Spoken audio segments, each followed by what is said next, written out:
Bonsoir, je suis Véronique Sassetti-Aguilera, je suis adjointe au directeur des archives départementales et j'ai le plaisir de vous accueillir ce soir de la part de Philippe Charon, qui est notre directeur et qui est absent aujourd'hui.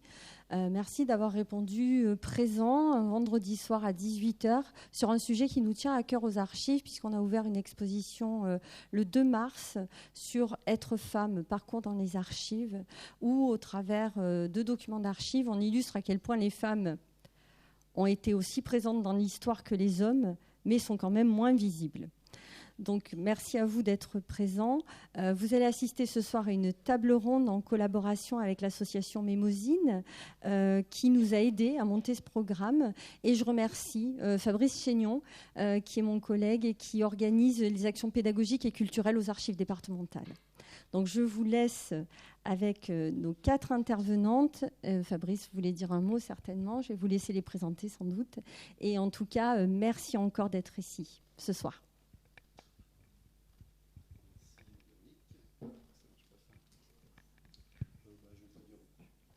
Chose, si ce n'est que je suis heureux d'accueillir nos 4 intervenantes et merci à Véronique Garrigue d'avoir fait le travail entre guillemets d'avoir contacté mis en fonction son réseau, je ne sais pas comment le dire. En tout cas, on est heureux de vous accueillir, Véronique, ce soir. On est heureux d'accueillir aussi Titiou Lecoq, autrice d'un ouvrage remarqué sur les grandes oubliées de l'histoire et que je vous recommande d'ailleurs.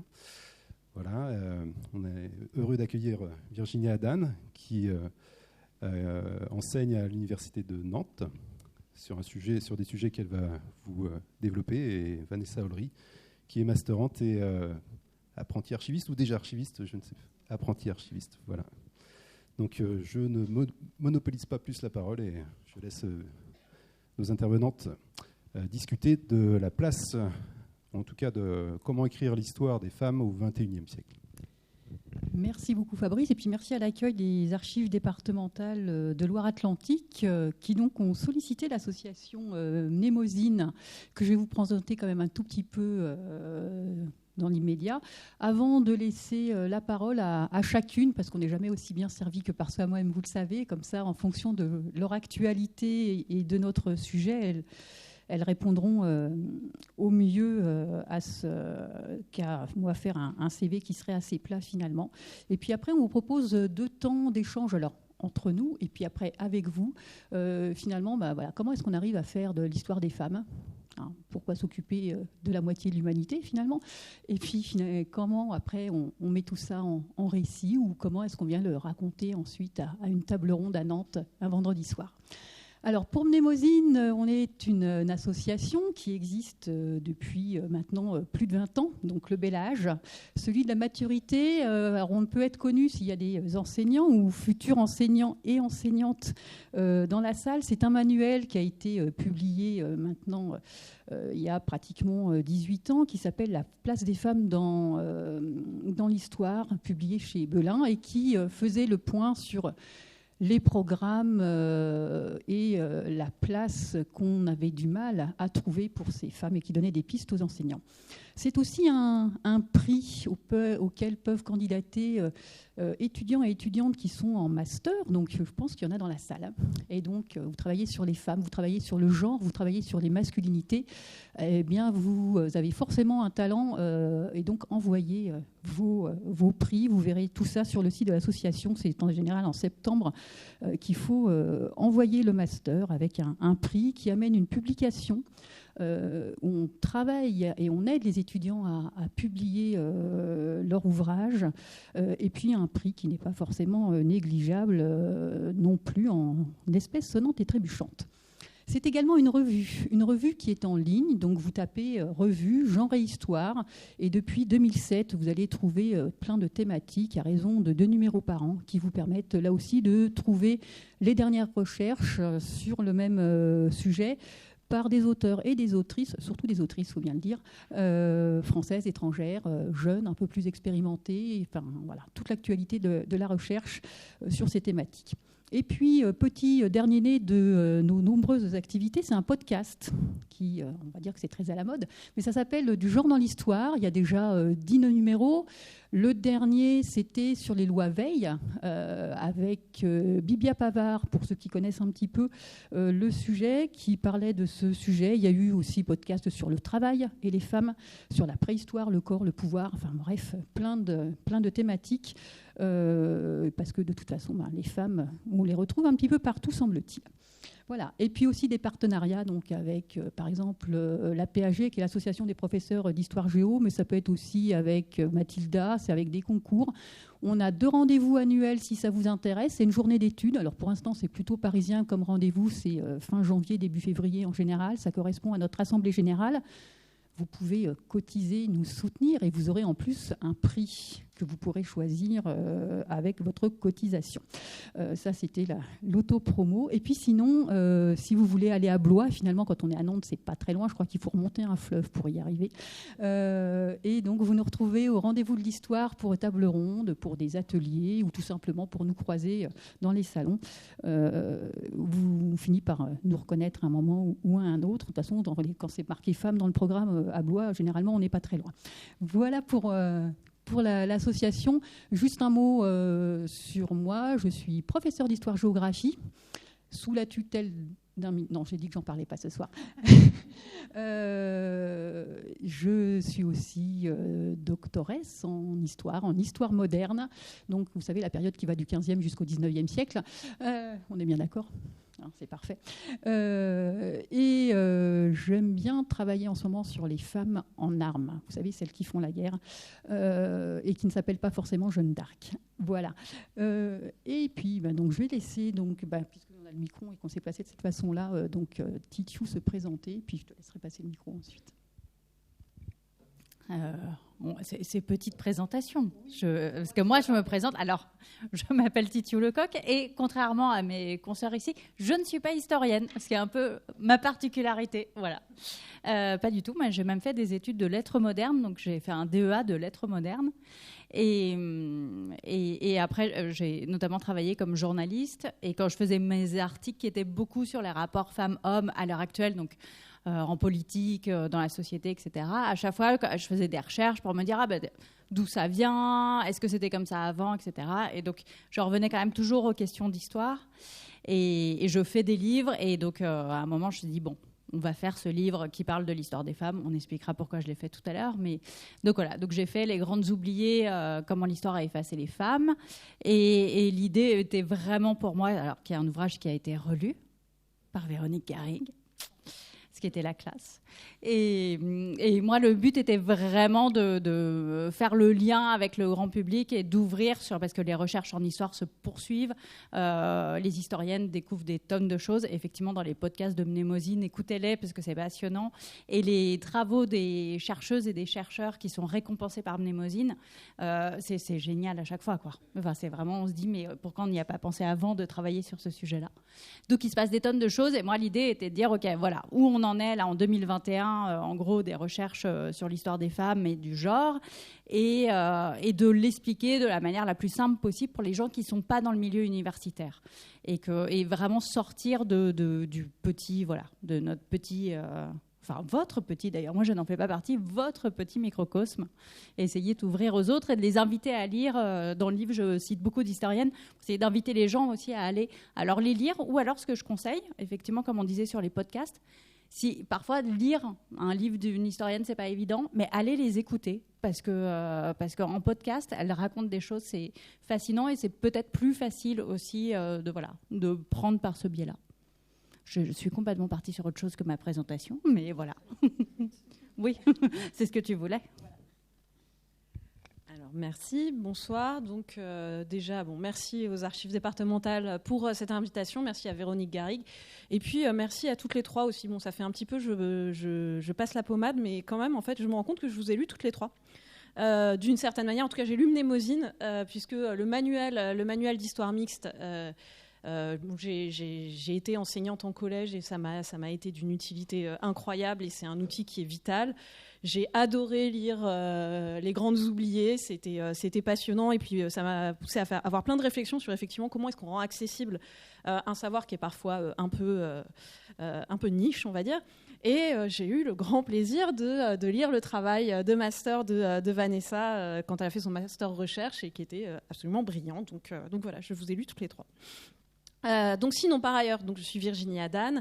Je suis maîtresse de conférences à Nantes Université maintenant. On l'appelle Nantes Université. Ça a changé. Donc j'ai soutenu, effectivement, moi je viens pour le coup de l'histoire et de la recherche. J'ai soutenu un doctorat en 2017 à propos des femmes, mais aussi à propos de la place des rapports entre hommes et femmes dans la formation d'une société nouvelle. En l'occurrence, cette société nouvelle, c'est la Nouvelle-Néerlande, un nom qui vous dira peut-être pas grand-chose, ça vous dira peut-être plus quelque chose si je vous dis qu'ensuite elle devient New York. Donc la formation de la société new-yorkaise pendant son premier siècle d'existence. Et en fait, l'idée, c'était de faire un travail d'histoire totale de la formation de cette société par l'approche des rapports entre hommes et femmes. Et donc de voir comment... en quelque sorte, on ne peut pas faire l'histoire de la formation d'une société sans prendre en compte justement ces deux parties de l'humanité en fait. Et donc voilà. Par ailleurs, j'enseigne l'histoire des femmes, puisque à Nantes Université, j'enseigne l'histoire moderne qui va donc du effectivement 15e au 19e siècle. Ou alors sinon il y a... Et je ne voudrais pas lancer un grave débat. Il n'y a pas Jacques Le Goff qui dit que le Moyen-Âge dure jusqu'au 19e siècle aussi. Oui, c'est vrai. Donc, les vivants ont toujours raison. Quoi qu'il en soit, j'y enseigne l'histoire des femmes et de la famille à l'époque moderne. J'encadre des travaux d'étudiantes et d'étudiants ici présentes sur les femmes. Et donc, c'est d'ailleurs... je ne suis pas la seule à le faire. Il y a aussi un certain nombre de collègues maintenant à Nantes Université dans le cadre du Centre de recherche en histoire internationale et atlantique qui encadrent des travaux centrés sur les femmes et sur le genre. Et on voit qu'il y a une demande de plus en plus forte à ce sujet-là de travailler sur ces thématiques-là. Alors qu'on pourrait se dire histoire internationale et atlantique, les relations diplomatiques, des choses comme ça. Enfin, que viennent faire les femmes là-dedans ? Beaucoup de choses. Donc voilà, il y a une réelle demande de la part des étudiantes et des étudiants, et ça c'est quand même quelque chose qui est un petit peu rassurant. Et enfin, dernière chose, en tant que chercheuse, j'ai aussi des projets d'écriture. Là, je suis en train d'éditer ma thèse aux presses universitaires de Rennes, qui s'appellera, avec un titre absolument paracoleur, Aux origines de New York. Et ouais, voilà. Par le prisme des relations entre hommes et femmes. Et je travaille aussi à la rédaction d'un projet un peu de vulgarisation aussi sur des femmes qui ont fait l'Amérique. Donc voilà, sur langue vraiment histoire américaine, donc du a priori de Pocahontas à Michelle Obama. Je crois que c'était ça le brief de l'éditeur, mais c'est un petit peu large. Mais on va voir comment je vais réussir à faire ça. C'est pour ça que j'étais passionnée par la lecture du livre de Titiou, parce que c'était éclairant. Voilà. Donc, je vais m'en tenir là. J'en reparlerai à l'occasion. Et je passe le micro à Vanessa. Bonjour à tous. Déjà, merci les archives départementales pour l'accueil pour cette conférence. Et je tiens aussi à remercier l'association Mnémosyne et plus particulièrement Véronique Garrigue pour cette invitation.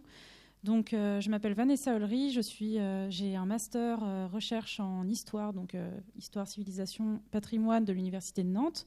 Mon mémoire de recherche portait sur les femmes et le négoce à Nantes dans la seconde moitié du XVIIIe siècle, et donc dirigé par Monsieur Bernard Michon, et dont Virginie Adan a fait partie de mon jury.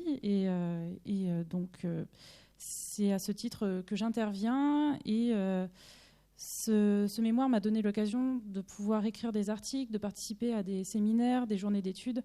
Et j'ai aussi la carte désormais archives. Donc je suis en ce moment en master archives à l'Université d'Angers, en master 2. Et en ce moment, je suis en stage au Conseil régional des Pays de la Loire. Donc j'ai le point de vue de l'histoire et aussi le point de vue de l'archive, des archives. Et en tout cas, comment j'en suis venue à travailler sur ce sujet, c'était plus le fait que je m'intéresse à l'histoire de manière générale, à la recherche en histoire. Et dès mon entrée à l'université, l'histoire des femmes et du genre m'intéressait déjà énormément. Et c'est avec la rencontre avec Bernard Michon qui m'a donné l'occasion de m'intéresser au sujet, puisqu'il a écrit un article avec sa collègue Nicole Dufourneau sur les femmes et les femmes négociantes au Sable d'Olonne pour l'armement morutier, et il a écrit également ultérieurement un article sur le rôle, le commerce, le rôle méconnu des femmes dans le commerce à Nantes. Donc c'est comme ça que ça m'a aidé à entreprendre des recherches, et moi c'était plus sur la seconde moitié du XVIIIe siècle, donc c'était pas tout à fait la période de prédilection de mon directeur.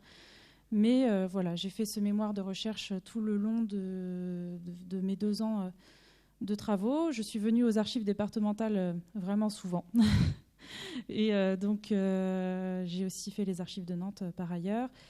Je me destine à être archiviste par la suite, mais je compte continuer un petit peu mes recherches et à travailler, à rédiger des articles, puisque c'est vraiment mon sujet m'intéresse énormément, et j'aimerais possiblement l'étendre en zone géographique et aussi en zone chronologique, en période chronologique, pardon.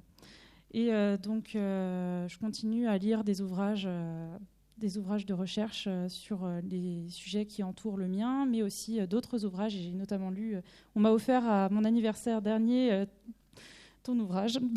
Oui. Mais si.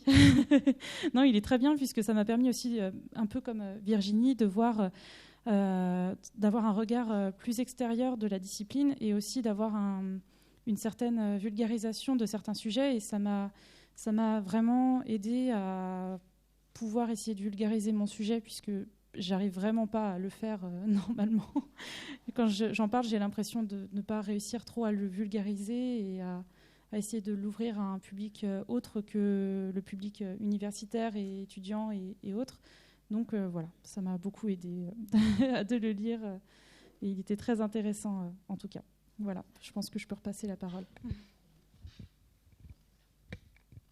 Alors, rien qu'avec notre présentation, vous avez vu qu'il y a plein de questions qui se posent. Déjà, celui de la chronologie, parce que alors il y a une exposition, je ne sais pas si vous l'avez vue tout à l'heure en entrant, ou peut-être vous pourrez aller y jeter un œil. Être femme dans les archives, ça pose aussi la question de savoir à partir de quel moment est-ce qu'on les trouve, ou est-ce qu'on ne les trouve pas plus, pourquoi est-ce que... Bon, bref, plein de questions. Et puis cette chronologie, finalement, c'est celle de qui ? Celle des archivistes, d'hommes, de femmes. En fait, qui a déterminé cette chronologie ? Donc, ça propose. Donc là, on se titillait très gentiment, parce que j'ai fait une table. Vous avez vu, il y a quand même que des personnes très bien à cette table. C'est des modernistes. Enfin, Titiou, Lecoq sera de cœur avec moi. De toute façon, on n'a pas le choix, elle est à côté. Et je suis armée du micro. Donc, mais c'est une vraie question dans l'histoire des femmes. Pourquoi l'histoire des femmes, quand on travaille sur des femmes qui font la guerre, pourquoi ce serait que la Première Guerre mondiale, ou ce serait que les guerres, et puis les guerres de qui ? Bon, bref.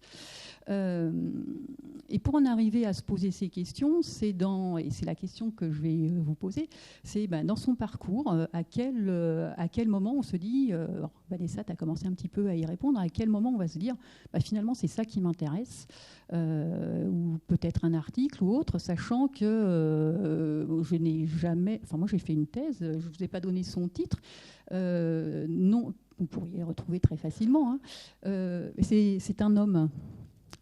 C'est ballot, mais qui a une femme, puis qui a une fille. Puis cette fille, en fait, c'était une héritière, donc pas d'autres enfants. C'est pas terrible pour travailler sur des archives d'un homme qui n'a eu qu'une fille comme héritière au XVIIe siècle. Je peux même dire que ça pose de sacrés problèmes. Mais en revanche, il a eu pas mal d'enfants illégitimes. Alors, ça pourrait faire une série Netflix s'il y a des personnes intéressées. Ça m'arrangerait aussi pour mon budget. Et donc, il y a des bâtards et des bâtardes un petit peu à tous les étages. Et moi, c'est en tirant ces fils que les femmes sont rentrées dans mon histoire. Donc, je vous pose la même question, finalement. Comment les femmes sont entrées dans votre histoire d'écriture, de recherche, à vous trois. Savoir comment j'ai botté en touche. C'est moi qui commence. Donc, comme je disais tout à l'heure, en tout cas, l'histoire des femmes et du genre est rentrée assez tard, quand même, par rapport à mon entrée à l'université. En fait, c'était pas dès l'entrée à l'université que l'histoire des femmes et du genre m'intéressait. Je m'intéressais plus à l'histoire sociale et plus à l'histoire des travailleurs et des travailleuses, notamment des ouvriers et des ouvrières. Donc, j'étais pas destinée à partir sur les femmes négociantes et marchandes à l'époque moderne. Donc, quand j'ai fini ma licence, je me posais la question de ce que je pouvais faire après. Je voulais pas tout de suite me lancer dans les concours de l'enseignement, d'autant que je n'y ai pas fini. Donc, pour réfléchir un petit peu, je me suis lancée dans la recherche et donc j'ai contacté différents directeurs de recherche à l'université, à Nantes Université. Il faut que je m'y fasse. Oui, c'est ça, l'université de Nantes. Donc j'ai contacté Monsieur David Plouvier, qui lui travaille plus sur l'histoire sociale justement, et on a échangé et possiblement je pouvais m'orienter sur de l'histoire sociale, sur l'histoire du travail au XIXe siècle. Et orienté sur Nantes. Donc le 19e siècle est une période qui m'intéresse énormément, tout comme le 18e siècle. C'était vraiment les deux périodes sur lesquelles j'hésitais vraiment. Et au final, j'ai rencontré Monsieur Bernard Michon. Donc on a échangé des sujets sur lesquels on pourrait éventuellement travailler. Et donc on a convenu au final que le sujet qui m'intéressait le plus dans ceux qu'il me proposait, c'était vraiment les femmes négociantes à Nantes au XVIIe siècle et début XVIIIe. Donc, c'était pas tout à fait ma période de prédilection, mais on en est venu au final à s'intéresser on en est venu à ce que je m'intéresse plus sur le XVIIIe siècle et plutôt la fin du XVIIIe siècle, qui était une période de désert total. On ne savait vraiment pas du tout ce qu'il en était justement sur cette période-là. On ne savait pas qui étaient les négociantes. On avait des suppositions par rapport à des recherches prosopographiques locales, donc c'est-à-dire des recherches vraiment très ciblées sur certaines familles. On savait qu'il y avait des femmes qui participaient, on avait une idée, mais en tout cas on n'avait pas de recherche qui avait été faite sur les femmes négociantes de manière ciblée. Et donc, j'en suis venue à travailler sur ce sujet-là. Et c'est comme ça que les femmes sont rentrées dans mon histoire.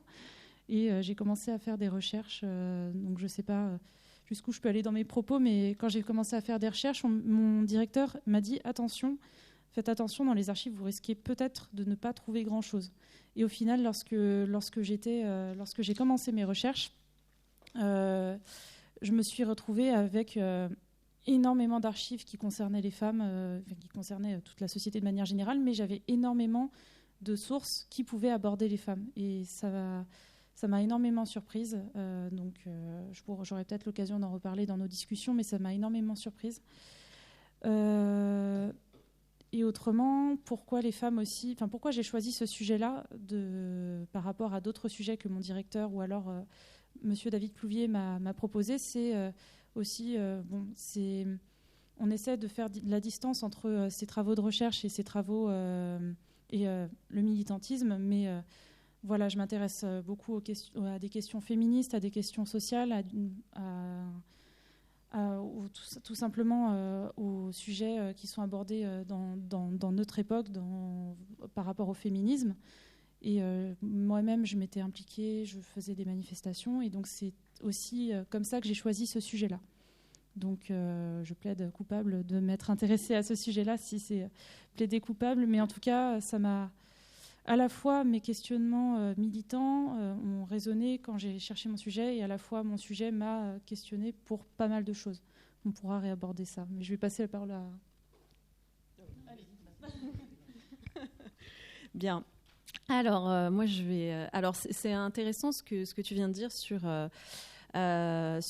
ton attrait pour l'histoire sociale aussi, et les discussions que tu as eues avec David Plouvier et Bernard Michon, puisque moi j'ai aussi eu l'occasion d'échanger beaucoup avec eux. Déjà, un des cours que j'enseigne à Nantes, c'est Femmes, Famille et Société. C'était un cours qui a été, je crois, créé par Bernard Michon. Oui, voilà, c'est ça. Donc j'ai repris la main derrière. Et c'est intéressant aussi sur la périodisation, parce que c'est vrai que moi j'ai tendance un peu à ouvrir ce cours à partir de l'article de John Kelly qui demande « Les femmes ont-elles eu une renaissance ?» Bon, c'est un vieil article, mais qui pose une question intéressante. Est-ce que prendre en compte les femmes dans l'histoire, est-ce que ça change notre perception d'une période donnée, en fait? Donc il y a des questionnements intéressants là-dessus aussi sur la périodisation. Et ce qui m'intéresse aussi, c'est cette réflexion que je me suis faite aussi en faisant ce cours à Nantes, de voir les réactions des étudiantes et des étudiants, de voir qu'en fait cet intérêt pour les femmes, c'était un intérêt pour l'histoire sociale en fait aussi. Et qui quelque part est en décalage avec je repense aussi, j'ai plein d'idées très fouillées, je vous préviens tout de suite, mais je repense à cette interview de Michel Perrault qui expliquait comment elle en est venue à faire de l'histoire des femmes et qu'en fait elle était allée voir son directeur de recherche qui est désolé Ernest Labrousse, légende plus vivante, mais légende de l'historiographie, qui lui a dit non, les femmes ça marchera jamais, faites de l'histoire sociale plutôt. Donc en fait qui a mis dos à dos les deux et on se rend compte que 50-60 ans plus tard finalement c'est des choses qui se retrouvent beaucoup en fait. Voilà. Bon, ça c'était une première réaction que j'avais à ce que tu viens de dire. Quant à moi, comment les femmes sont-elles entrées dans mon histoire? Alors je vais dire un truc provocateur, un peu à mon corps défendant, parce que je ne voulais pas faire de l'histoire des femmes au départ, même si c'est à mon corps défendant, mais peut-être modérément, parce que je me suis rendu compte l'autre jour, quand j'étais chez ma mère, et je me suis rendu compte, ma mère qui n'est absolument pas historienne, elle est prof d'anglais, elle a été pendant 40 ans prof d'anglais au collège, s'intéressant pas particulièrement à l'histoire antérieure au XXe siècle spécialement. Et en fait, elle avait toute la collection de l'histoire des femmes en Occident quand elle est sortie en 1991, et elle a les bouquins originaux. Et donc, j'ai eu ça dans mon angle de vision toute mon enfance, en fait, je me dis. Donc peut-être, quelque part, quand on grandit entouré de ce genre d'ouvrage, et puis quand on grandit entouré de modèles féminins forts, peut-être que ça construit inconsciemment une espèce de conscience du décalage entre ce qu'on voit en cours d'histoire au collège, au lycée, et les modèles qu'on a à côté de soi. Donc par exemple une mère qui élève seule ses enfants et qui en même temps mène de front un travail à plein temps, une grand-mère qui a fait du recel d'armes dans le Vercors pendant la Deuxième Guerre mondiale, parce que pourquoi pas. Donc je me dis ça a pu jouer. Ceci dit, quand j'en suis venue vraiment à l'histoire des femmes, c'était en Master 2. Et mon projet initial, c'était de faire de l'histoire de la formation des sociétés nouvelles en Amérique du Nord. Je me suis intéressée au terrain new-yorkais au XVIIe siècle parce qu'il avait cette particularité de ne pas être anglophone, donc d'être moins traité par les Américains, parce qu'il fallait lire une autre langue et c'est compliqué. Et donc, j'ai commencé à travailler là-dessus, et il a un truc aussi particulier, ce terrain, c'est que c'est une colonie donc, qui change de souveraineté, donc qui change de droit au cours de son histoire. Donc tout ça nous conduit progressivement aux femmes, mais pas tout à fait. C'est-à-dire que j'étais en train de faire mes premières recherches dessus, et mon directeur de master, qui est ensuite devenu mon directeur de thèse, donc François Veil au Centre d'études nord-américaines à l'EHESS, m'a dit mais en fait les femmes, il y a un truc à faire là-dessus, ça pourrait être intéressant. Et je lui dis non, je n'ai pas envie de faire les femmes parce que j'ai pas envie de travailler sur les femmes parce que j'ai peur que ça me catalogue en fait. J'ai peur qu'on se dise ouais c'est parce que c'est une femme et qu'elle est féministe qu'elle travaille sur les femmes. Et quelque part moi j'ai eu en fait le cheminement un peu inverse de toi, de me dire mince ça va m'enfermer, et j'avais un petit peu cette réticence au départ, jusqu'au moment où je me suis rendu compte qu'il devrait être un cheminement de la société dans son ensemble en fait, où je me suis rendu compte que c'est juste un thème c'est une thématique qui est intéressante en soi parce que c'est pas de l'histoire juste des femmes pour les femmes, c'est une histoire de la société dans son ensemble, de la construction de la société, de ses hiérarchies et de ses rapports.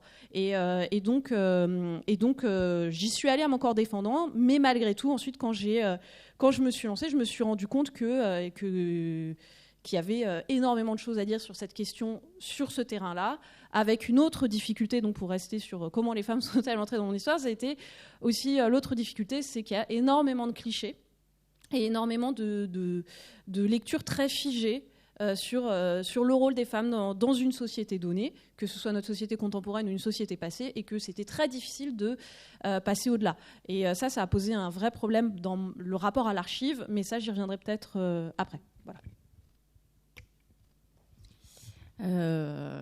Alors moi c'est pas du tout, moi c'est l'inverse. Moi les femmes sont là avant l'histoire en fait. Donc moi l'engagement féministe est là depuis toujours, je pense. Je regardais l'exposition en bas au rez-de-chaussée, et donc il y a les manifestations pour le droit à l'IVG. Et alors on pense toujours à la loi Veil, mais en fait c'était pas gagné à ce moment-là, et les manifestations ont continué derrière. Et donc ma mère m'avait dit, moi je suis née en janvier 80. La dernière grosse manifestation pour le droit à l'IVG, je crois que c'est novembre 79, et ma mère l'a fait, elle est enceinte jusqu'aux yeux comme ça. Elle a pour le droit à l'avortement avec son gros ventre. Donc chose que voilà, j'étais un peu prédestinée à m'occuper des femmes. Donc le sujet des femmes était là. Quand j'ai écrit mon premier roman, je voulais écrire un roman féministe. Quand j'ai fait des articles, c'était aussi pour aborder l'actualité sous un angle féministe. Et l'histoire est arrivée par le biais de... j'ai voulu travailler, j'ai écrit un livre sur les tâches ménagères. Et en me demandant concrètement pourquoi, dans mon couple hétérosexuel, moi je vois le ticket de caisse qui traîne par terre et je vis avec quelqu'un qui ne voit pas le ticket de caisse qui traîne par terre. Et je dis c'est bizarre parce qu'on habite le même espace et on ne l'habite pas du tout de la même manière, on n'a pas les mêmes gestes et qu'est-ce qui se joue derrière ? Et en fait, quand on se pose cette question, on est obligé de remonter dans le temps. Donc, je vais remonter. Je me suis dit, mais c'est vrai, les femmes, l'éducation ménagère, le XXe siècle, le XIXe siècle, comment on a construit la figure de la femme ménagère, etc. Et donc, voilà. Et là, je suis tombée dans l'histoire des femmes en Occident. Voilà, Michel Perrault, j'ai tout lu, histoire de la vie privée, hop.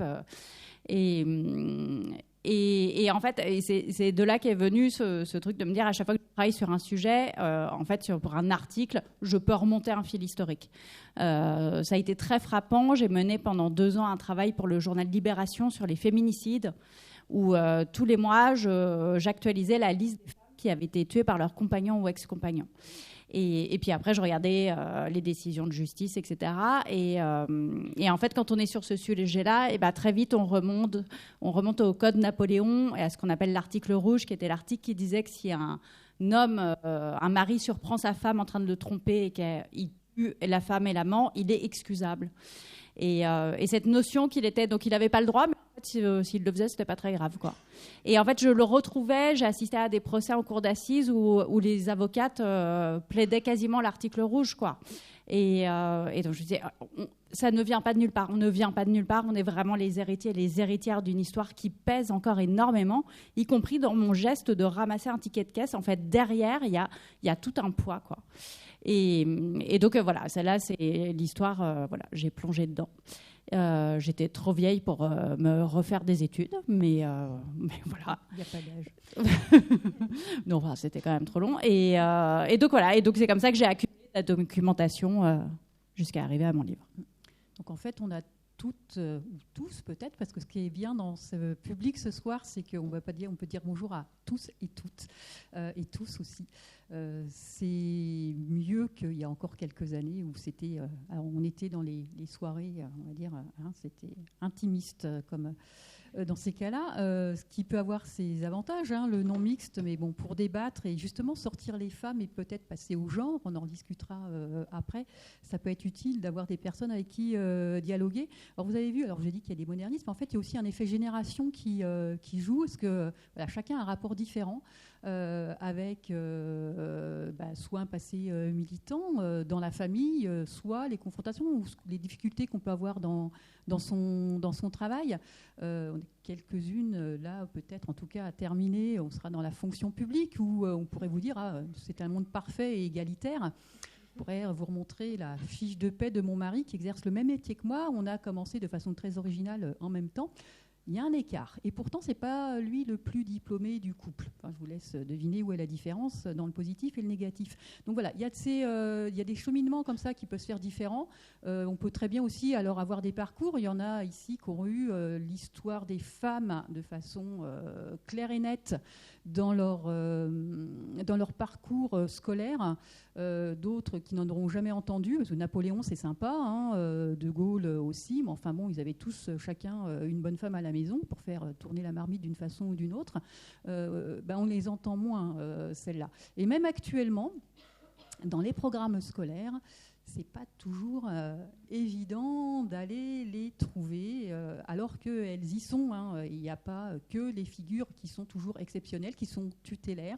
Alors tout à l'heure, un petit peu c'est un petit peu ma façon aussi de procéder. On s'est dit, tiens, être femme dans les archives, est-ce qu'il serait venu à l'idée de faire une exposition qui s'appellerait Être homme dans les archives? Et dans ces cas-là, qu'est-ce que ça donnerait? Bon, je reviendrai pour la prochaine expo sur cette thématique. Mais voilà, les masculinités, la virilité, ça interroge autant les hommes que les femmes, finalement, ces histoires. Et donc, une fois qu'on se pose la question, parce qu'en fait, tout part de là, c'est se poser la question, faire un pas de côté, regarder un petit peu la personne à côté, tiens, c'est qui? Comment ça fonctionne? Et donc, voilà, comment est-ce qu'on Comment est-ce une fois qu'on a pris conscience qu'on avait un sujet ou des sujets, comment est-ce qu'on le met en évidence auprès d'un public ou parce que il faut écrire, parce qu'il faut l'enseigner, parce qu'on veut écrire un livre. Est-ce qu'il y a des pratiques d'écriture qui permettraient de ne plus invisibiliser les femmes? Avez-vous la recette magique? Bon, j'ai plus personne. Là, tu nous as. Ouais.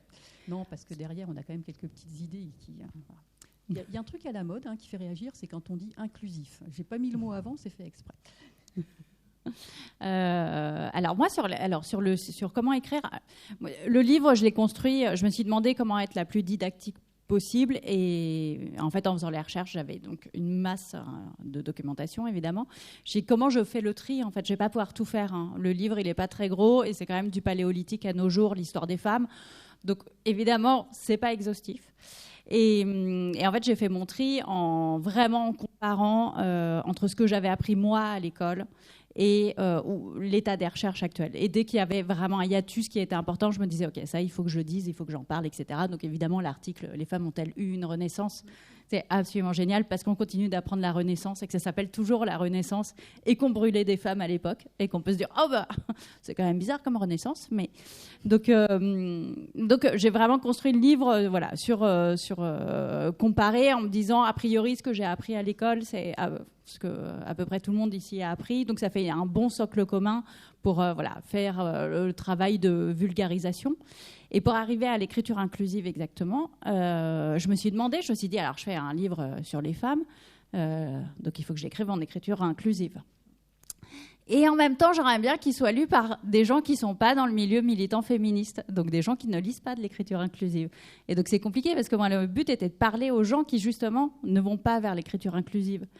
Et en fait, l'écriture inclusive, il y a plein de... C'est un terme très vague et il y a plein de techniques d'écriture différentes.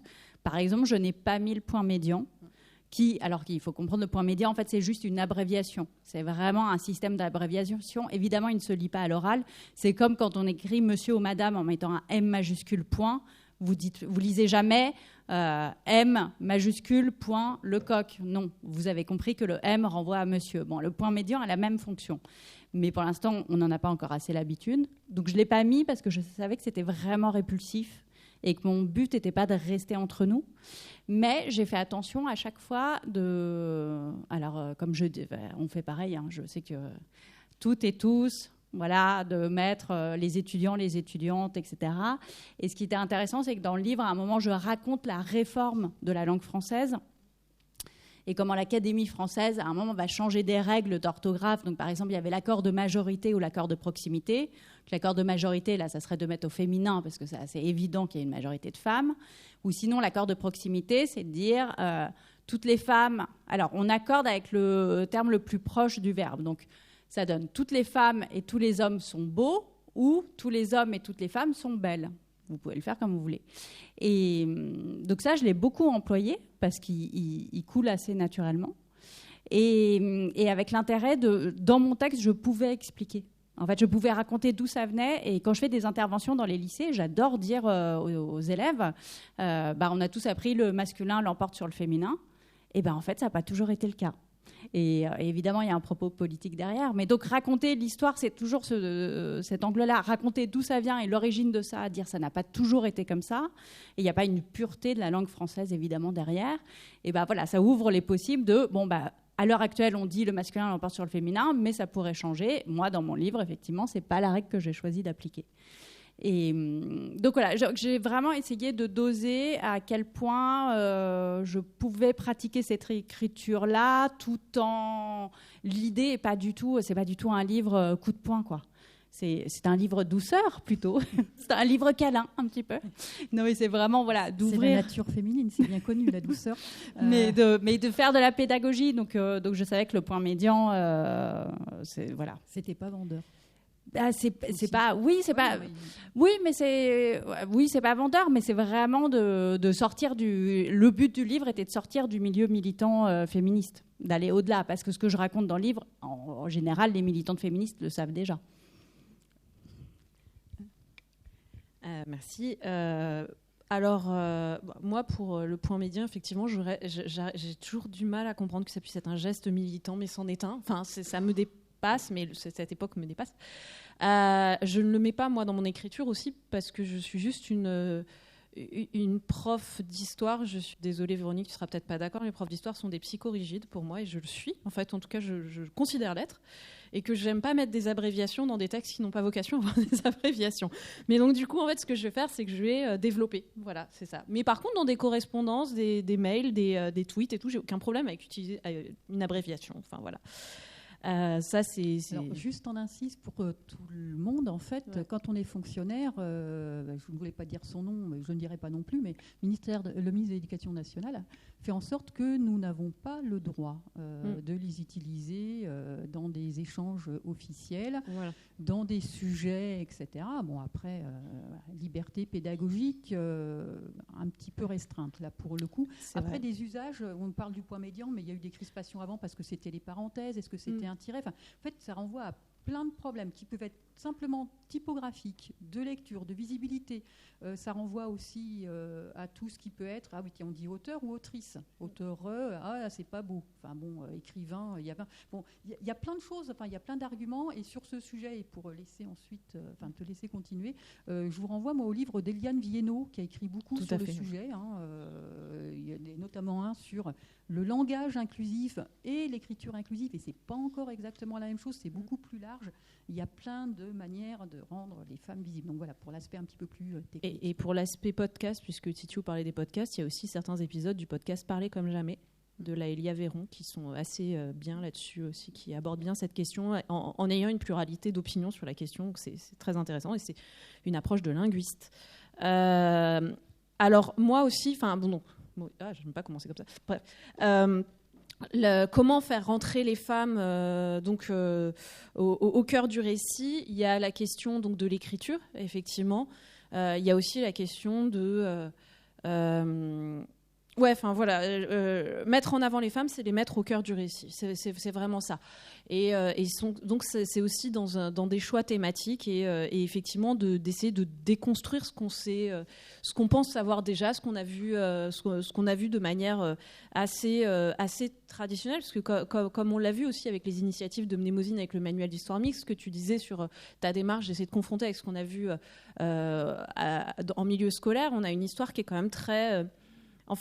qui prône beaucoup l'universel masculin dont on essaye de sortir et dans la recherche c'est un peu la même chose en fait d'une certaine manière. En tout cas dans mon expérience de la recherche j'ai eu un peu ce problème là, c'est-à-dire que par exemple pour mon sujet qui porte sur le XVIIe siècle, j'étais confrontée à des archives, un corpus d'archives qui avait été établi par des archivistes du XIXe siècle, sans surprise que des hommes. C'est des archives qui au départ sont en néerlandais, qui ont été traduites en anglais au XIXe siècle, là encore. Donc c'est la première prise de contact avec ces archives en général avant de pouvoir accéder aux manuscrits, etc. Et quand on accède aux manuscrits, on se rend compte qu'il y a des différences de traduction, qu'il y a des choses qui ont pu être édulcorées, etc., etc. Donc ça, c'est une première chose. Et en fait, on est tributaire d'une espèce de discours général qui a été élaboré au fil du temps à partir du XIXe siècle environ, qui efface les femmes, clairement, qui efface les femmes et qui les cantonne. Dans le cas de New York, les femmes étaient cantonnées à des stéréotypes très domestiques et vertueux. La femme néerlandaise, c'est une bonne maîtresse de foyer, une bonne maîtresse de maison qui balaye devant sa porte, parce qu'il littéralement il y a un poème du XVIIe siècle qui met ça en avant. Enfin bon, voilà. Et donc ça c'est quelque chose qui s'était imposé beaucoup au XIXe siècle, quand bien même il y a des choses évidentes sur mon terrain en fait. Donc les femmes néerlandaises, ce qu'elles ont en particulier, c'est une capacité d'action, notamment économique et marchande, qui est assez développée dans les sociétés urbaines portuaires. Ce qu'on retrouve un petit peu à Nantes d'ailleurs. Et donc on a beaucoup de visiteurs extérieurs au XVIIe siècle qui vont à Amsterdam, qui disent mais c'est incroyable, les femmes se promènent seules dans la rue, elles ont la tête décoiffée, etc., etc. Et c'est des femmes très autonomes en fait. Et il y a ces observations là qui ne se retrouvaient pas du tout dans les récits que j'avais sur les premières prises de contact que j'ai eues avec mon terrain. Et donc en fait, ce que j'ai dû faire dans un premier temps, c'est faire de l'histoire du XIXe siècle pour déconstruire des clichés qui avaient été écrits sur les femmes, sur les femmes du grand siècle, donc du XVIIe siècle, du siècle d'or, ces femmes parfaites maîtresses de maison, très domestiques, très, très modestes, qu'on n'entend jamais parler, etc., etc. Donc déconstruire tout ça, voir comment il y a un stéréotype qui s'est imposé, qui s'est figé, qui a été supplanté ensuite par un autre stéréotype, à vrai dire. En fait, dans les années 70, il y a eu un autre stéréotype qui a été un peu au moment du deuxième féminisme, où on redécouvre l'histoire des femmes.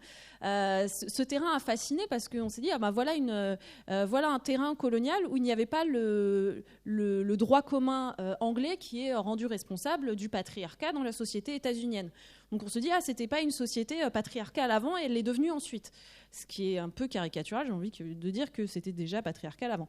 Mais quoi qu'il en soit, donc, il a fallu déjà batailler avec ces stéréotypes pour pouvoir remettre vraiment les femmes au cœur de ce récit-là, et ensuite jouer avec les archives, avec des archives où il est difficile de débusquer les femmes. Mais en fait... Pour vraiment mettre en avant les femmes, c'est vraiment montrer ce que l'expérience des femmes d'un événement donné ou d'une période peut avoir de spécifique. Pour moi, c'est vraiment ça la clé de tout, et en quoi la prise en compte de cette expérience va transformer la compréhension de l'événement, de la période, donc en l'occurrence de la fondation de la société new-yorkaise. Donc ça suppose de recourir à des archives aussi différentes. Voilà. Alors Vanessa, est-ce que tu as eu aussi des clichés, des idées fausses, où les archives étaient plus limpides de ton côté ? C'est vrai que comme je disais tout à l'heure, j'avais pas mal d'a priori au final en commençant à travailler sur les archives, en me disant que j'allais pas trouver grand-chose. Et c'était mon directeur de recherche qui m'en a parlé. Et même quand je lisais certains ouvrages, tout simplement des années 80, des années 90, on avait beaucoup d'a priori sur le fait qu'on ne trouve pas grand-chose dans les archives. En fait, j'ai été retrouvée face à un foisonnement d'archives, comme je le disais tout à l'heure. Et après coup, j'ai lu l'article, je vais reciter Eliane Viennot, qui a fait un article que si j'avais lu, j'aurais été moins surprise.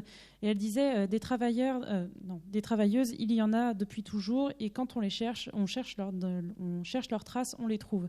Donc il y a même pas, même pour moi, j'ai même pas eu besoin de chercher tant que ça. J'ai trouvé très facilement des archives qui concernaient les travailleuses. Et j'ai l'impression qu'au XIXe siècle, je pense que j'ai un peu le même cas. J'ai lu des ouvrages assez anciens, des ouvrages sur les négociants. Il y en a qui ont été faits par des sociétés d'archéologie et d'histoire locale. Il y a eu aussi des ouvrages universitaires. Et c'est vrai que j'avais juste les négociants faisaient ci, les négociants faisaient ça. Donc c'est vrai que je me suis retrouvée face à ça, et j'ai découvert qu'au final, les femmes constituaient vraiment la moitié du commerce local à Nantes. Certes, elles constituaient 2% des armements de navires, donc l'équipement de navires, et 4% au niveau de l'achat de marchandises dans des consignations de marchandises coloniales et étrangères. Donc les femmes qui participaient, qui étaient très visibles, c'était des veuves. Mais j'ai découvert qu'au final, en regardant certains documents, certains actes notariés, j'ai découvert que les femmes étaient très très présentes dans les sociétés de commerce, puisqu'on leur faisait des procurations. Elles étaient très présentes dans les sources privées, dans les fonds privés. Et vraiment, elles participaient à moitié dans la maison de commerce. Donc c'est vrai que ça a été une surprise d'avoir autant de un foisonnement de sources aussi important. Et ça m'a permis de balayer assez large au niveau des archives. Je me suis engagée dans un balayage vaste au niveau des archives. Ça m'a permis de voir à quel point elles étaient réellement très présentes. Et par rapport au choix de l'écriture inclusive, j'ai pas utilisé l'écriture inclusive. Quand j'ai utilisé des doublons, donc les négociants et les négociantes. Comment ? C'est inclusif, mais on va dire que je ne l'ai pas poursuivi. C'est le langage et pas l'écriture, justement. Voilà, oui. Le langage est inclusif. En soi, c'est de l'écriture inclusive, mais je ne l'ai pas mis dans tout mon mémoire de recherche. Et c'était plus... je plaide encore coupable, c'est plus par conformisme au final que par... voilà, c'est plus j'ai pas utilisé les points médians, j'ai pas utilisé non plus tout le temps les doublons, puisque dans les ouvrages universitaires que je consultais, on n'avait pas l'utilisation des points médians. Après coup, c'est vrai que quand même pu essayer, la réflexion me vient après, mais j'aurais pu essayer de poursuivre plus loin quand même ma quête vers l'écriture inclusive. Et c'est peut-être un biais que je trouve à mes recherches ces derniers temps. Et donc, en tout cas, par contre, la féminisation des noms de métiers, dans mon mémoire de recherche, c'était quelque chose de très important, de parler d'autrices, d'entrepreneuses, de négociantes, de marchandes. Et ça permettait de voir qu'elles étaient... Ça permettait de voir qu'elles étaient présentes et qu'elles exerçaient ce métier-là. Et elles étaient mentionnées comme telles dans les sources. Elles étaient mentionnées en tant qu'entrepreneuses, en tant que négociantes. Et d'ailleurs, ça m'a surprise de voir la mention du métier au féminin, quoi. C'est quelque chose qui, au fur et à mesure du temps, a été supprimé. Et même des fois, aujourd'hui, lorsqu'on féminise un nom de métier, ça peut surprendre. Donc voilà, il y a la mention dans certains dictionnaires du mot entrepreneuse. Il y a la définition d'entrepreneuse qui est différente d'ailleurs de celle des hommes. C'est assez étonnant. Un peu comme maître et maîtresse. Voilà, c'est ça. On peut après reporter la question aux hommes qui penseraient que maîtresse, ça pourrait les faire sourire. On pourrait leur demander où est-ce qu'ils vont voir leur maîtresse. A priori, nous, c'est dans une école. Eux, je ne sais pas. Non, mais il y a plein de petites choses comme ça. Il y a des travaux aussi. Alors, il n'y a pas de médiévistes autour de la table, donc je vais me dévouer. Vous avez, voilà, quand on reprend les registres des métiers pour le XIIIe siècle, par exemple, ça a été fait à Amiens par Julie Pilorget. Les métiers sont féminisés. Enfin, ça pose aucun problème. En fait, la question, et c'est ce que disait Titiou tout à l'heure, c'est qu'ils ont plutôt été masculinisés, en fait. Donc, pas merci Richelieu, 1635, avec l'Académie française, qui un peu baigne dans son jus depuis le XVIIe siècle à ne pas vouloir voir évoluer cette langue qui pourtant est très vivante, parce que bon, si vous cherchez à mettre dans un dictionnaire du XVIIe siècle youtubeur ou youtubeuse, effectivement, ça ne va pas passer. Pourtant, ils sont là, ou elles sont là par définition, donc c'est une réalité sociale, et c'est aussi ce biais qui a été pris ensuite. Je te laisse terminer.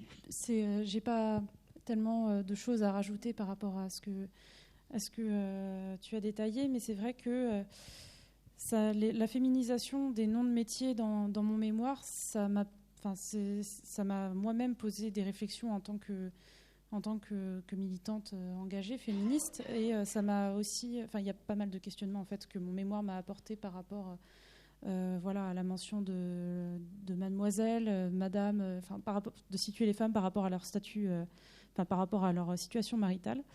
Donc ça m'a posé beaucoup de questions générales en fait à l'écriture de mon mémoire.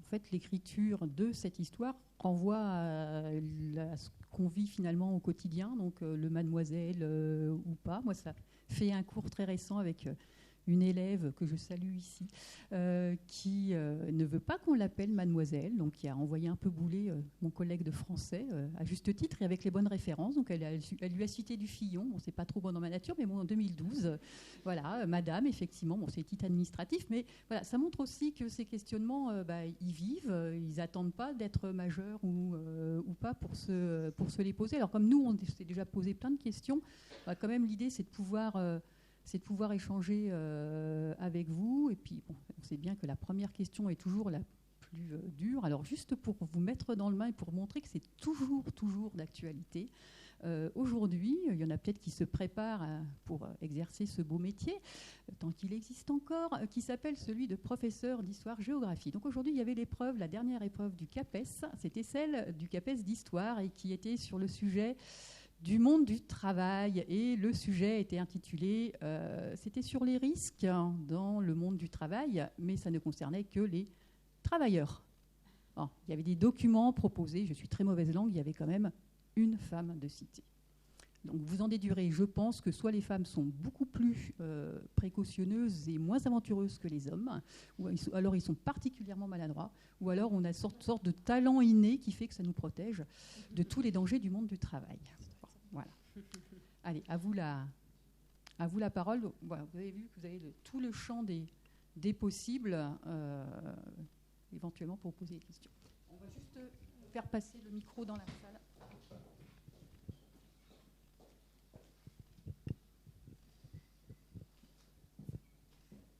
Bonsoir, merci beaucoup pour ces interventions, c'était très enrichissant. Alors moi je suis pas du tout historienne, j'ai pas fait du tout d'études d'histoire. J'ai fait de la géographie, donc de l'autre côté, mais du coup j'ai pas du tout eu d'appréhension de ce que sont les archives, ce qu'on peut y trouver, quels sont des documents, des objets, etc. Du coup je me suis posé la question, quel type d'archives vous retrouvez et comment vous arrivez à retrouver du coup les traces des femmes? C'est moi du coup. Alors du coup, là je suis en formation archives, donc dans les archives on retrouve tout type de documents, de tout support, de tout. On peut retrouver à la fois des objets, on peut retrouver tout simplement, des objets, des documents, des articles. Enfin, on peut retrouver des journaux. On a aussi des fonds privés, des fonds publics. C'est vrai que c'est une question très vaste. Dans les archives, en fait, ont pour vocation à conserver l'ensemble des documents produits ou reçus par une institution à un moment donné. Par exemple, les archives départementales, elles reçoivent les archives de son institution, du Conseil général, mais elles conservent aussi des archives antérieures. Donc, les archives départementales ont des archives qui datent à partir du Moyen-Âge. Et c'est le cas aussi pour les archives de la ville de Nantes, d'autres institutions également. Et donc, pour les archives, moi, personnellement, j'ai été orientée par mon directeur vers certains fonds d'archives dans lesquels c'était possible que je puisse trouver des femmes.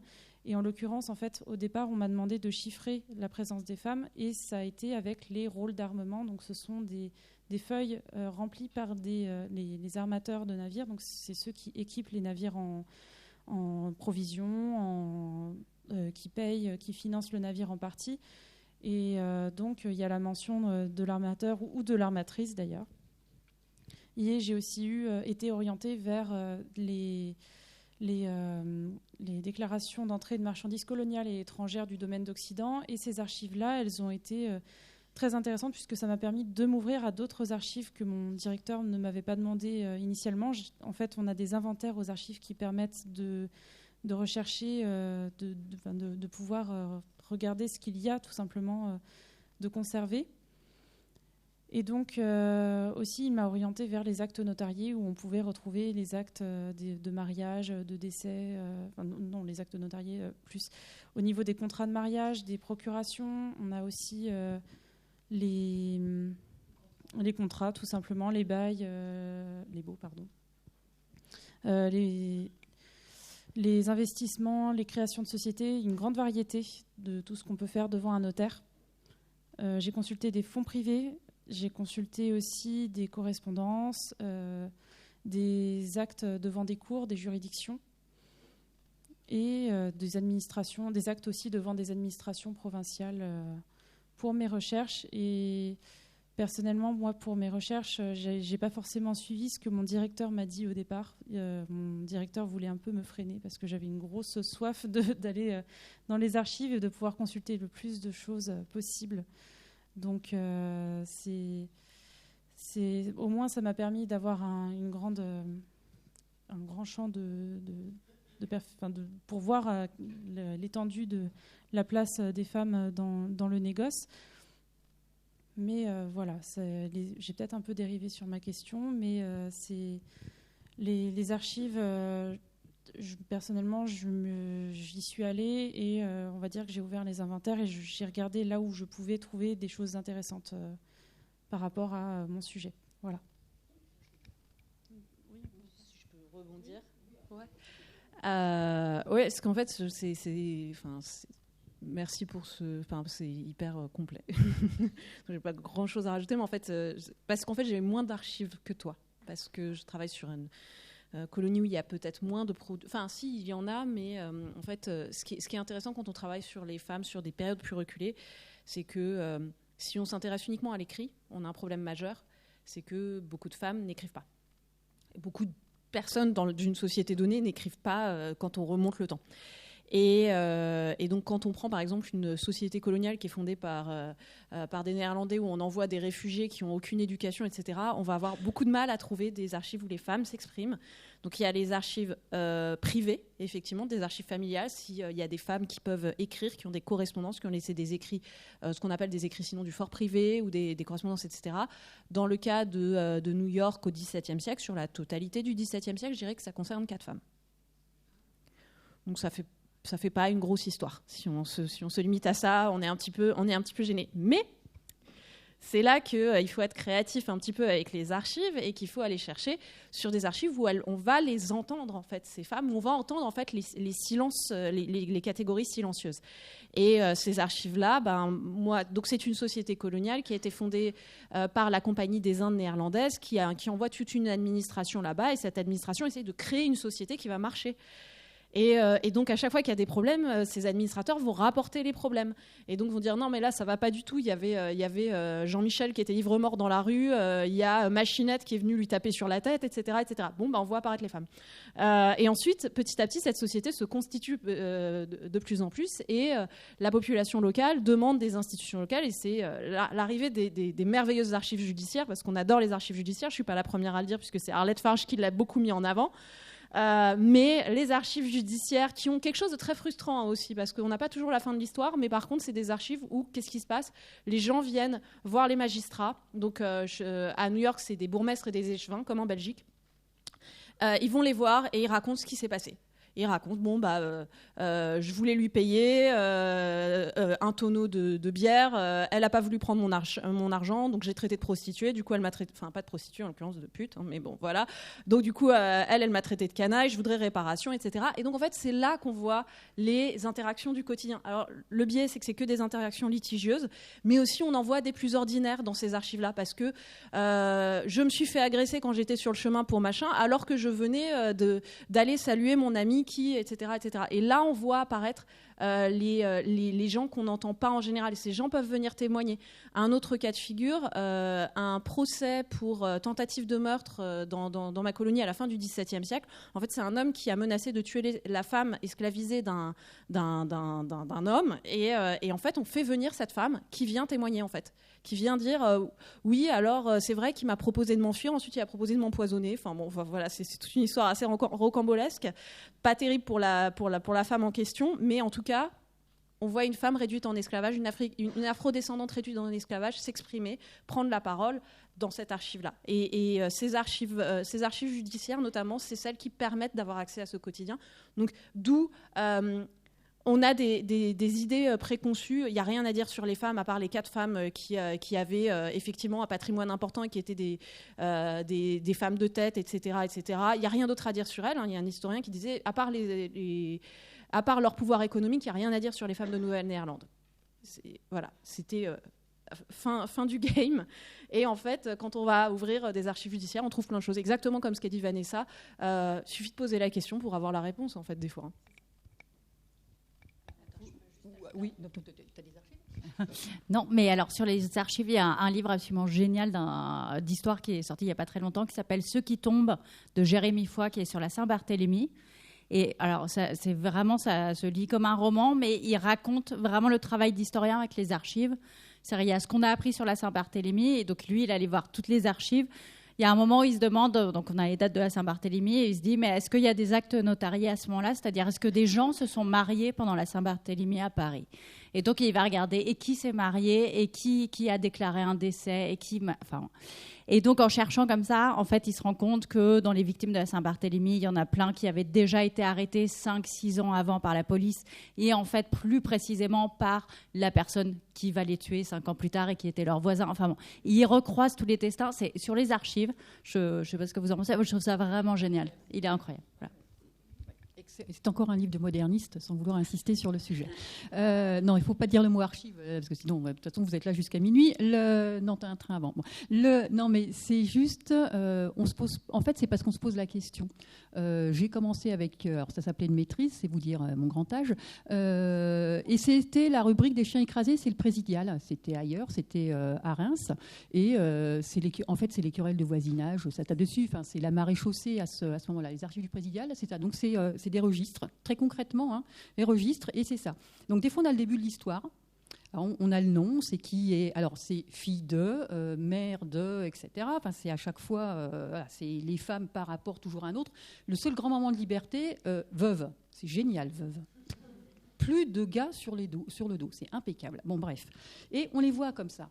Et pareil, interaction par interaction, est-ce qu'elles se tapent les unes avec les autres? Est-ce qu'on leur a volé quelque chose? Il y a une matérialité derrière du quotidien qui apparaît, où elles sont... Alors, tout ce qu'on a, on ne rentre pas dans les maisons. On est, ce que disait Virginie, avec le livre d'Arlette Farge, on est dans la rue. Donc, ces femmes investissent la rue par leurs activités. Ah, tiens, elles travaillent.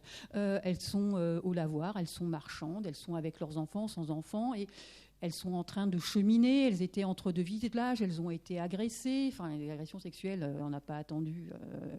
Donc il y a plein de choses qui apparaissent comme ça au détour d'une archive où j'étais pas partie pour travailler sur l'histoire des femmes. Alors je le dis parce que c'est en plus assez symbolique. Moi c'était en 93 cette maîtrise, Michel Perrault 92. Alors, juste au moment où je commençais à rédiger ma maîtrise, ça venait d'être acheté par la bibliothèque universitaire, merci, parce que bon, budget étudiant, c'était aussi d'actualité à ce moment-là. Et puis, c'était gros, enfin bon, bref. Et tout d'un coup, j'ai pu me dire, ah ouais, tiens, je suis pas toute seule avec mes archives et mes femmes qui apparaissent, et j'en fais quoi? Parce que j'en fais forcément quelque chose, parce que j'étais sur, bon, j'avais 10 registres, et la Révolution, par exemple, je me suis posé la même question, pas de la même façon, hein, à ce moment-là, mais que Jérémy Foy, finalement, voilà, le 14 juillet, qu'est-ce qui se passe? C'est un peu comme le journal de chasse de Louis XVI, rien. Voilà, dans le quotidien de ces Rémois ou tout autour, ça n'a strictement rien changé. La juridiction a pu changer de nature parce que la Révolution passe pas là et 1790, en fait, ça s'arrête. On passe à une autre justice qui est plus la maréchaussée, mais c'est tout. Dans l'absolu, dans le quotidien, pour ces femmes, pour ces hommes, rien n'a changé. Donc, voilà. Ça se pose aussi maintenant les questions en géographie sur le genre. Il y a plein de choses aussi à faire. Ce serait une autre expo. Est-ce que vous avez d'autres questions? Alors, si vous n'avez pas de questions, moi, je vais vous interroger. C'est ma spécialité. D'habitude, j'ai des élèves en face et puis ils sont comme vous, ils ne veulent pas parler. Pourquoi êtes-vous là?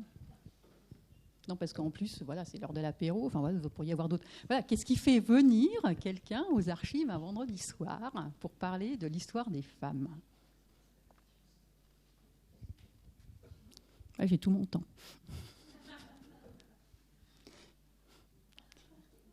Non, je vais aller donner le micro dans la... Oui, bonsoir. Eh bien, moi, je suis la fondatrice de l'association Les Ateliers Femmes et Féminisme. Et donc, on écrit dans Wikipédia. Donc, on a besoin de vos écrits et on a besoin de sources pour pouvoir écrire dans Wikipédia. Voilà. Ah, merci. Je vois bien des étudiants et des étudiantes qui ne veulent pas te prendre la parole. D'habitude, les hommes monopolisent la parole. Vous allez me casser les clichés, là, ça ne va pas du tout. Voilà. Qu'est-ce qui fait qu'un homme vient le soir, dans une réunion, on parle de femmes? À part Fabrice Chénion, oui, évidemment. Mais je n'ai pas le choix. Non, je suis très content d'être là. En fait, on a beaucoup parlé d'archives et d'inventaire, enfin, mais ça, c'est comme dans tous les travaux qu'on recherche l'histoire des femmes ou l'histoire des hommes. En fait, ce que vous n'avez pas évoqué, c'est le temps de dépouillement, en fait, parce que c'est quand même très important avant de tomber sur quelque chose d'intéressant, quoi. Donc, il faut en passer du temps dans les archives. Voilà. Oui, on apprend la frustration si on ne l'avait pas apprise avant. C'est parce qu'on a des questions, on n'a pas toujours les réponses, ou on a pisté quelqu'un, on ne le retrouve pas. Les archives notariales, c'est génial. Hein, pour ça, vous avez un acte, ça vous donne un nom, vous dites « Ah, forcément, je vais aller le voir et je vais le retrouver ailleurs ». Donc, vous allez refaire tous les inventaires, on recherche, on va recommander, parce que ça n'arrive pas non plus comme ça magiquement, hein, parce que c'est aussi le fonctionnement des archives, il faut quand même redemander. Donc, il y a un délai d'attente. C'est un peu comme dans les juridictions, on voit passer une affaire, et puis le lendemain, en fait, on est passé une autre affaire, peut-être 3 mois plus tard, 6 mois plus tard, on les voit réapparaître, et les archives, les cartons, c'est pareil. On a quelqu'un, et puis tout d'un coup, il n'y a plus rien. Donc, soit on passe à l'écriture, une autre écriture, qui peut être de celle comment est-ce qu'on... Alors voilà, nous, la question, c'est comment est-ce qu'on comble des silences. On ne les comble pas, parce que voilà, en tant qu'historien, on ne va pas combler des silences en tant que tel. Le livre de Jérémy Foy, il se pose aussi cette question. Donc en fait, il a aussi des chapitres. Il ne s'est pas dit, tiens, là, j'ai tant de signes par l'éditeur. Il y a des fois, ils sont très courts, ils sont plus longs. Et c'est, voilà, qu'est-ce qu'on fait avec quand on n'a pas le début, quand on n'a pas la fin c'est assez compliqué comme ça. Et puis bon, je ne vais pas tenir tout le temps le micro. Enfin, voilà, qu'est-ce qu'on fait quand on n'a que des silences? Alors, à part sur les archives, il y a aussi le moment, il y a quelques années, et ça continue, où il y a des gens qui ont de la chance, qui étudient la préhistoire. Et là, alors là, on n'est pas sur des archives, mais sur les fouilles qu'on a faites, et notamment au 19e, pendant très longtemps, il y avait un squelette, il y avait une arme, c'était donc un squelette d'homme, c'était très simple.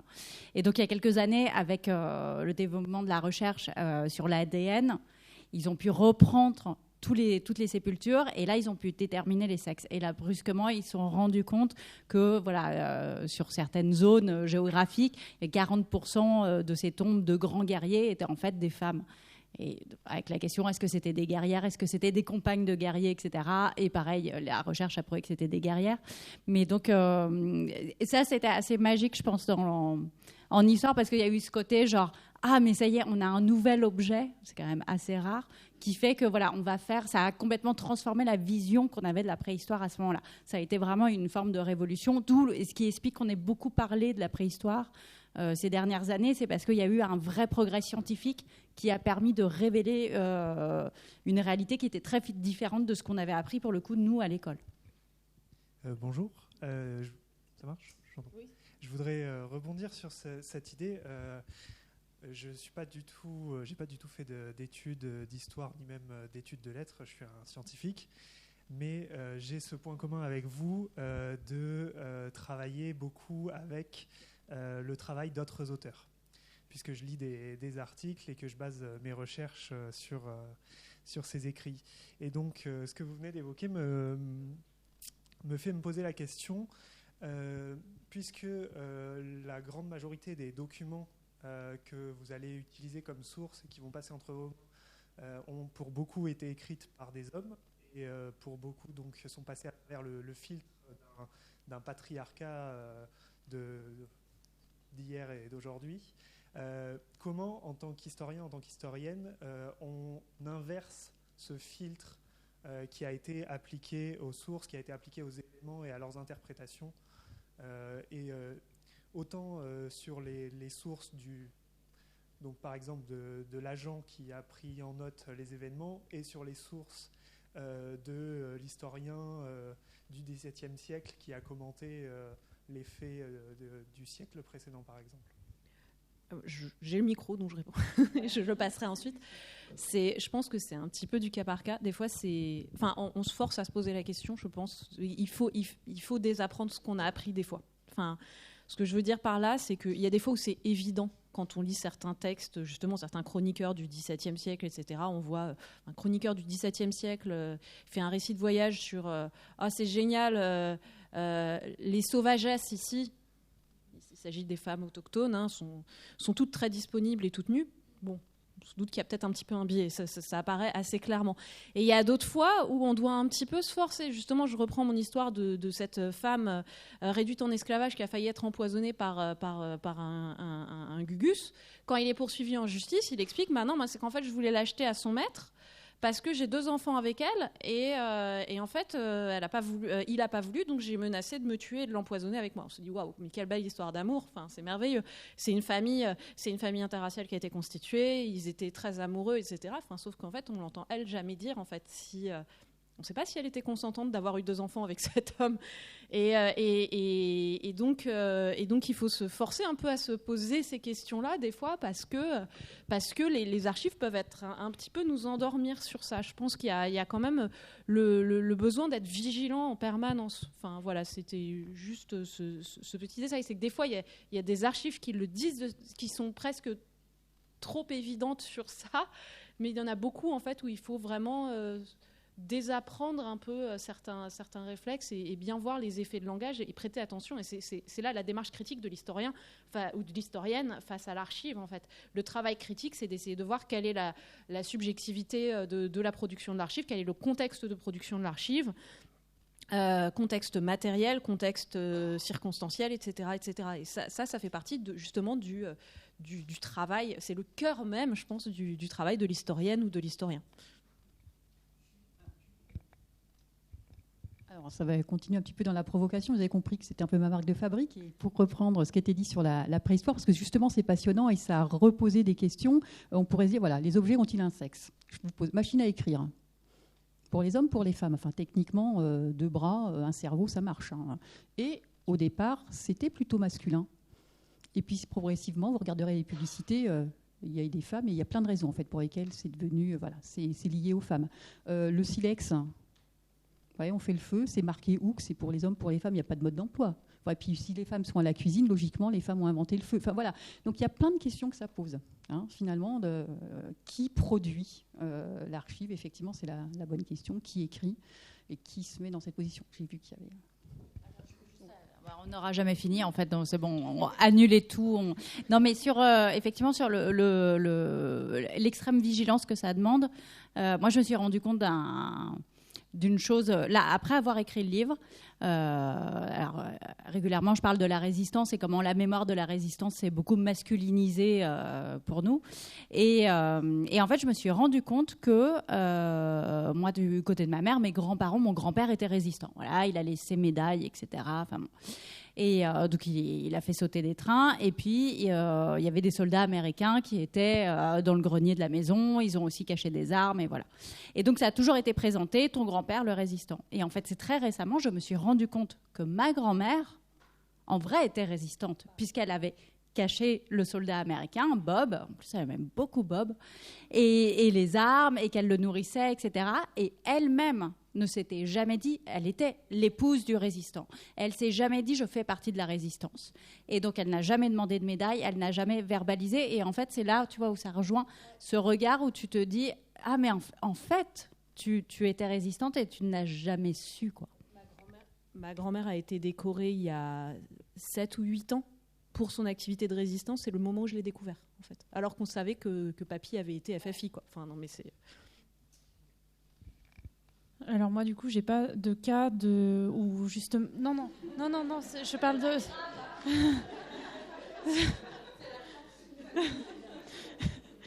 Je disais que c'était plus des cas d'archives où ça se voit que ce sont des hommes, mais dans les juridictions, en tout cas, pour les personnes qui écrivent et qui signent à la fin, ce sont des hommes. Mais dans les juridictions, au niveau des notaires et au niveau des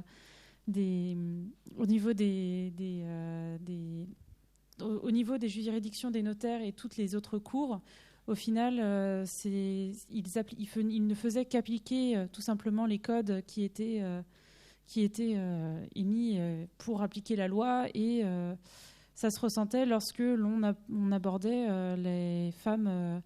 Une femme, par exemple, j'ai le cas d'une femme marchande qui tout simplement exerçait son commerce pendant que son mari était parti en mer. Et lorsqu'il est revenu, il a découvert qu'elle exerçait un commerce. Donc, sûrement pour arrondir les fins de mois ou pour tout simplement s'engager dans un commerce pour fructifier ses biens. Voilà. Et au final, quand il est revenu, il a déchanté et il a crié sur la place du marché du Bouffay et devant l'église Sainte-Croix pour dire si vous vous engagez avec mon épouse, vous n'êtes pas sûr d'avoir ce que vous voulez, et de fait, si vous vous engagez avec elle et qu'elle ne tient pas ses promesses, venez pas me voir pour avoir la monnaie de votre pièce, quoi. Du coup, il y avait la juridiction qui derrière retranscrivait cet acte du quotidien, et donc il prenait un peu plus le parti du concerné, de la personne qui était devant la juridiction.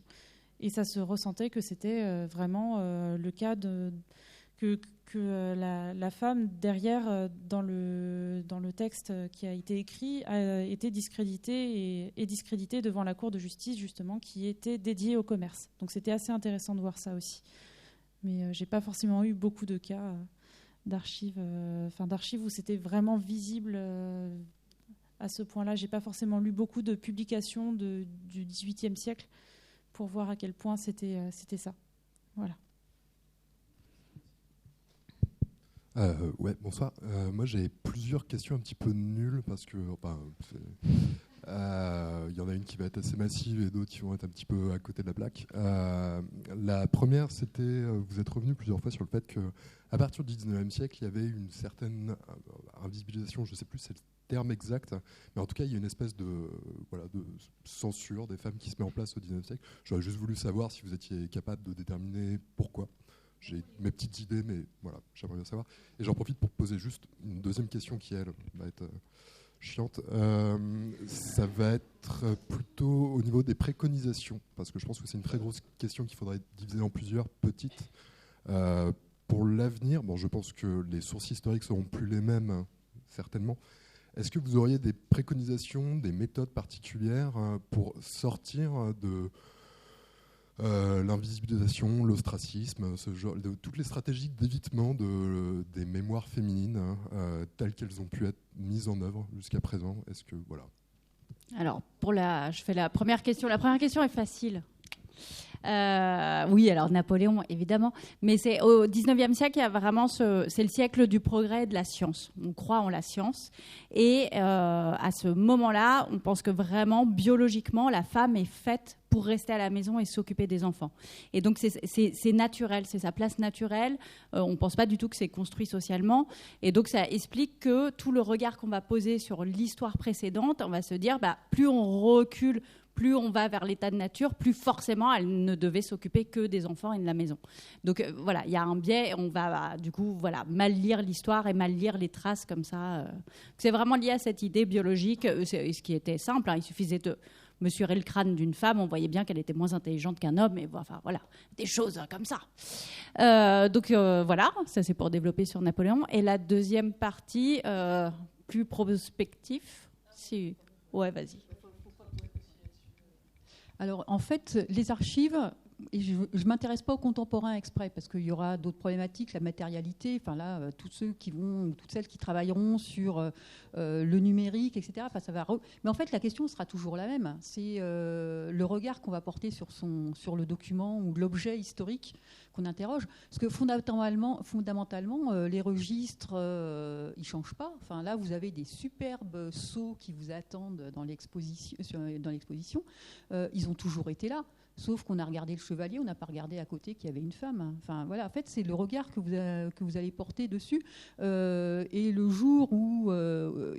parce que c'est quand même encore très féminin, l'histoire des femmes. Enfin, regardez, c'est des historiennes. J'ai fait quelques ouvrages autour collectifs. Il y a des hommes.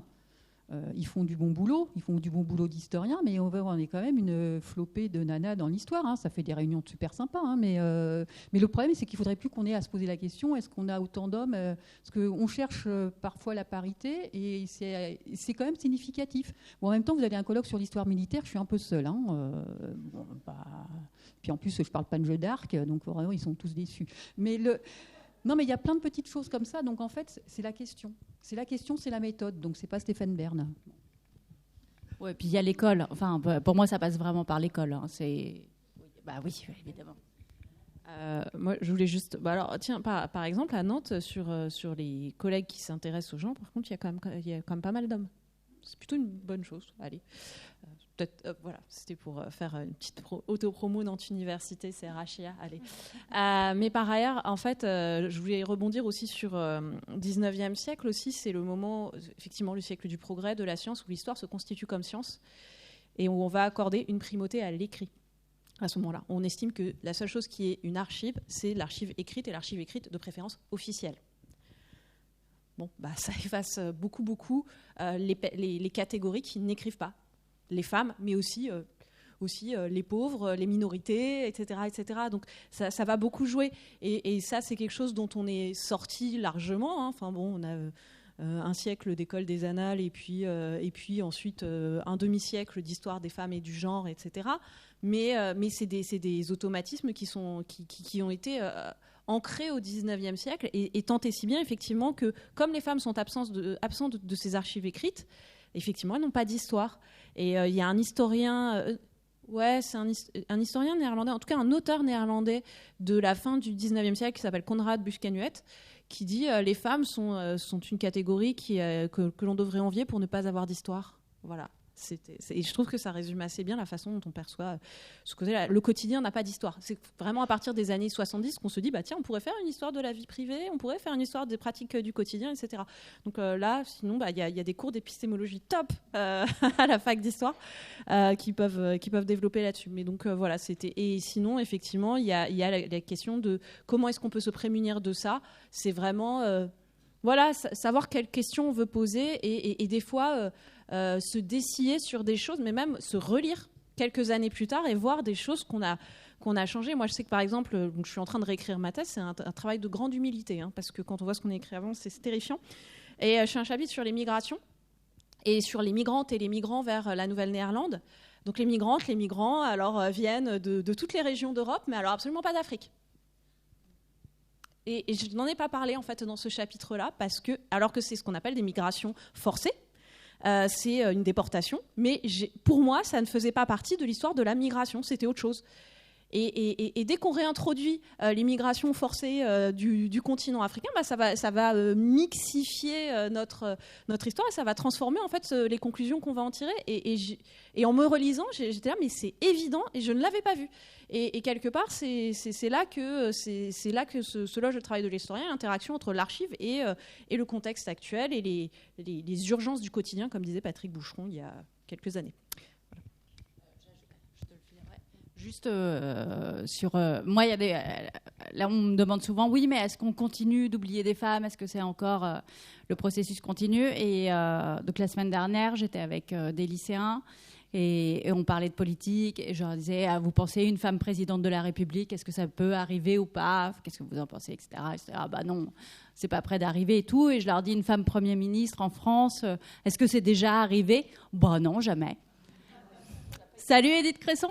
Et donc en fait, je dis non mais donc je leur ai expliqué qu'il y avait déjà eu une femme Premier ministre et ils étaient scotchés. Les filles, elles m'ont regardé genre mais pourquoi on le sait pas? Mais on n'a jamais entendu parler d'Edith Cresson. Quand je leur ai dit qu'elle était encore vivante, alors là autant dire que c'était bon. Mais donc c'est des processus qui sont toujours en cours. On a eu l'exemple récemment avec la mort de Christo et Jeanne-Claude qui avait été complètement effacée. En fait, on se dit, oui, au 19e, c'est vrai, ils ont effacé les femmes, mais en fait, on continue quand même de le faire. Donc, il y a vraiment une question, effectivement, politique et de vigilance et comment on fait. Pour moi, on passe par l'école, c'est évident, mais... Je continue sur un peu ce que tu viens de dire. Oui, l'école a un rôle majeur, en tout cas, à l'avenir, pour pouvoir... moins invisibiliser les femmes, mais encore aujourd'hui, effectivement, les femmes sont encore invisibilisées au niveau des hauts postes, on va dire, et au niveau tout simplement au niveau politique et dans tous les secteurs, en fait, tout simplement. Mais l'école a vraiment un rôle à jouer, je pense, à l'avenir pour moins invisibiliser les femmes. Et en tout cas, c'est très intéressant de voir que parmi les élèves, il y a ces questions-là qui viennent et ils sont demandeurs en fait de ces questionnements. Alors l'histoire des femmes dans le programme d'histoire géo, elle est un peu réduite, voire presque. Ouais. Je conclue en même temps. Je ne sais pas, sauf s'il y a une autre question, ou s'il y a encore une autre question, oui, comme ça reviendra aussi sur ce qu'on a vu. Bon, écoutez, éventuellement, la parole pourra se libérer, c'est très actuel, quand il n'y a pas le micro, si vous voulez. Oui, en fait, vous avez vu que forcément, le dialogue se noue, parce qu'on est à une chaîne différente, mais en fait, c'est pas qui va être plus important, en fait, c'est un tout. C'est parce que à l'école, soit on a entendu parler, ou justement parce que ça n'était pas dans les programmes. Alors, faites un peu confiance aux profs d'histoire géo qui sont un peu malins, parce que moi, quand on me parle de paysans, je sais que derrière, quand même, il y a une paysanne. Et puis en plus, quand je montre un document, c'est une femme qui porte un sac, un truc lourd. Vous savez, les trucs que les femmes ne savent pas faire. Enfin, voilà. Rusé, ça s'appelle l'histoire mixte, parce que le mot genre dans l'éducation nationale, c'est pas encore tout à fait ça, mais ça viendra à peu 22e. Non, mais voilà. Donc il y a là aussi l'inclusion, elle se fait de toute façon. Alors après, c'est pas gagné avec tous les collègues, on est bien d'accord. Hein. L'enseignement supérieur, bah oui, parce qu'on va préparer. Tous les jours, dès qu'on a enseignement, on prépare à quelque chose, mais on prépare des personnes qui seront pas forcément après dans l'enseignement, mais c'est chacun dans son métier, dans les relations qu'on a avec les autres. C'est là aussi que ça se fait. Dans les archives que vous serez peut-être amenés à produire dans vos métiers, n'oubliez pas le nom. Vous savez, alors les bibliographies, quelque chose de très symptomatique, les bibliographies. Vous avez vu passer ça à la fin d'un livre ou parce que vous êtes dans le cursus universitaire et hop, on vous dit ah ouais mais là tiens on va mettre simplement l'initiale. Ouais A machin, c'est quoi, c'est Alain, c'est Anita, je sais pas. Hop invisibilisé. Hein. C'est juste un jeu d'écriture. Et vous êtes passé dans le négatif. Voilà, c'est quel livre on lit. Alors c'est pour ça que j'ai aussi, et puis je pense que ça se voit, le courant passe. Mais voilà, les universitaires dans leur grotte, c'est sympathique. On produit des bouquins super sympas, super pointus, que 3 personnes lisent, enfin des fois 5. Et puis on est très contents. On a passé plein de temps en archives, c'était génial. Et puis voilà, ça reste là. Et puis ça fait plaisir aux parents. Ils ont le bouquin dans leur bibliothèque. Bon, très bien. Et puis, fin de l'histoire. Donc, il y a des passeurs, il y a des passeuses, avec plus ou moins de talent, avec des façons de raconter l'histoire aussi. C'est aussi parce que on sait que Titiou Lecoq, elle a lu des universitaires, elle a eu ce talent de pouvoir nous traduire. Ce qui est pas évident, elle en a lu certains. Après, il y a des petites choses, la bibliographie, des choses comme ça. On sait que moi j'aurais voulu qu'il y en ait plus, mais bon, ça c'est des petits trucs techniques. Mais voilà, elles sont là, les femmes, ça a été lu, et c'est effectivement la dernière recherche qui est passée. Alors, je taquinais un présentateur assez célèbre à la télé, mais voilà, mais lui aussi, il fait de l'histoire, lui aussi, il passe, et peut-être qu'il donnera peut-être envie à quelqu'un ou à quelqu'une d'aller faire de l'histoire et une autre histoire ensuite. Bon, c'est pas la mienne, vous aurez bien compris, sauf que c'est bien sympa d'aller dans les châteaux où j'ai jamais pu mettre les pieds, mais c'est un récit. C'est une mise en récit. Vous pouvez aller, c'est pas très loin de chez vous. Vous savez le truc dans les marais là, il y a le Puy du Fou. Non mais il y a un ouvrage qui sort. Il est peut-être sorti déjà cette semaine. S'appelle Le Puy du Faux et qui revient sur des personnes qui voient une histoire être écrite. C'est une écriture de l'histoire avec des femmes dedans aussi, d'ailleurs, pas forcément à la bonne place, mais qui est vue avec plein de monde. Donc en fait, on parlait d'humilité, c'est ça l'histoire aussi, c'est de se dire, très bien, on a été dans les archives, on y a passé des heures, on a eu des cotes, on a trouvé des trucs absolument géniaux, on est rentré chez nous en disant, ouais, super, j'en ai enfin trouvé une. Mais oui, mais s'il n'y a personne pour le dire, s'il n'y a personne pour le transmettre, de toute façon, on est passé à côté de quelque chose. Donc, les podcasts, les manuels, les programmes, un jour, on va finir par y arriver. Mais le but, c'est pas de mettre les hommes de l'autre côté de la porte. Il y a eu forcément interaction, sinon il n'y aurait pas eu histoire. Enfin, a priori, biologiquement, c'est comme ça que ça se passe, il paraît. Mais, donc, voilà, c'est comment est-ce qu'on arrive à montrer tout ça avec méthode, parce qu'on ne raconte pas n'importe quoi. Oui, parce qu'une arme à côté d'un squelette, ça vous pose plein de questions.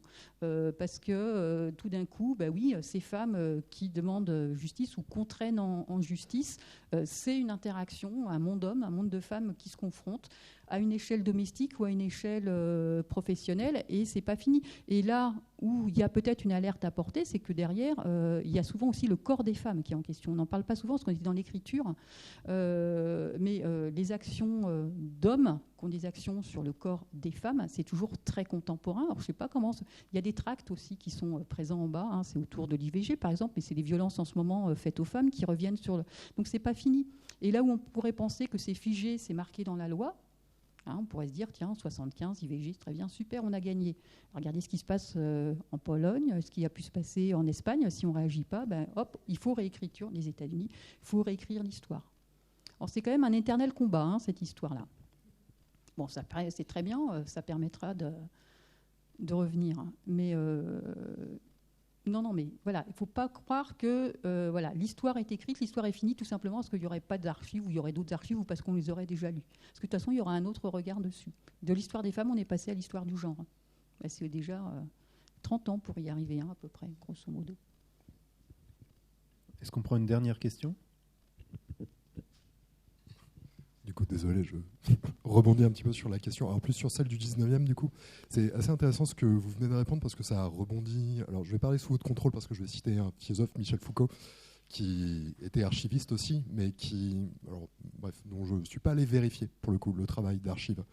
Donc si jamais je dis des choses fausses, il va falloir me reprendre. Y compris, ça fait longtemps que j'ai plus étudié Foucault. Tout ce truc sur le 19e, ça me rappelle un de ses arguments qui est assez intéressant. Il me semble que c'est dans Histoire de la sexualité, où il précise justement qu'au 19e siècle, il y a eu une entreprise de déshistorisation, je ne sais pas si c'est le terme exactement, mais où on essentialise vachement tout un tas de... dans un contexte de disciplinarisation des sociétés, où on va créer justement de l'obéissance, alors dans l'école, dans l'armée, dans les prisons. Je pense que ça va parler à tous ceux et toutes celles qui ont lu Foucault ici. Est-ce que, alors, c'est des motivations qui sont essentiellement idéologiques, hein, parce qu'il y a aussi des enjeux de pouvoir derrière, une façon de mettre au pas toute une partie des gens qui vont devenir petit à petit des producteurs et des productrices. Donc, si je replace ça dans le contexte de ma question tout à l'heure, donc motivation essentiellement idéologique, économique aussi, du coup, parce qu'il y a un enjeu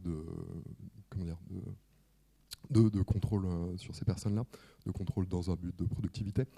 Ça m'a l'air d'être, alors pas tout à fait dépassé bien sûr, mais on est dans des rapports de force idéologiques qui ont l'air d'avoir évolué. À vous de m'arrêter si vous avez l'impression que je me trompe. Est-ce que je me rends compte que j'ai perdu ma question. C'était fascinant. Franchement, le déroulement de cette question était, on aurait dit un fleuve, je ne savais pas où on partait, c'était comme un grand voyage. Pour finir, moi je pense qu'on est toujours sous ce règne de la biologie. Et que, c'est-à-dire que sur les différences femmes-hommes, systématiquement, quelqu'un va répondre sur quelque chose de biologique. Oui, mais l'ovule, les spermatozoïdes, c'est ça qui explique les réactions, etc. Et si, moi, en lisant toutes les historiennes, ce qui ressort quand même, c'est que la domination masculine, elle n'est pas biologique, que c'est pas une fatalité, qu'elle a changé, elle a pris des formes et des intensités très différentes selon les époques. Et donc, c'est pour rejoindre ce que disait Véronique, ça veut dire qu'elle peut encore se modifier. C'est là où effectivement sur l'IVG, on a gagné un droit, ça veut dire qu'on peut aussi le perdre, que c'est pas gravé dans le marbre. J'ajouterais que l'accès à l'IVG en France même sur le territoire est pas le même selon où on habite de toute façon, et que voilà, c'est aussi des choses dont il faut qu'on se préoccupe. Et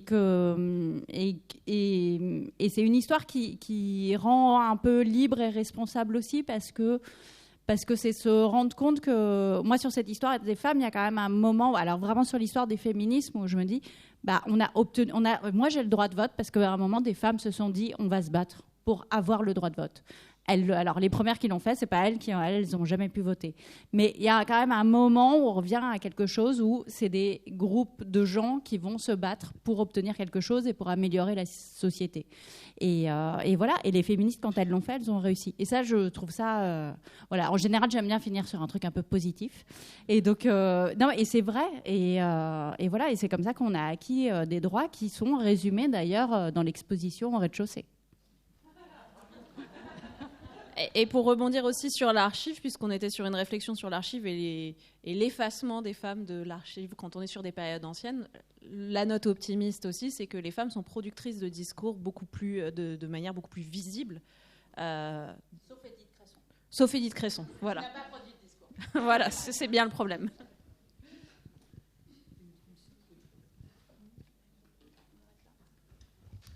Bon, on va vous remercier pour votre patience, votre écoute. Et donc, vous allez, je pense, pouvoir porter le message auprès d'autres femmes ou d'autres hommes. Merci vraiment d'être venus ce soir.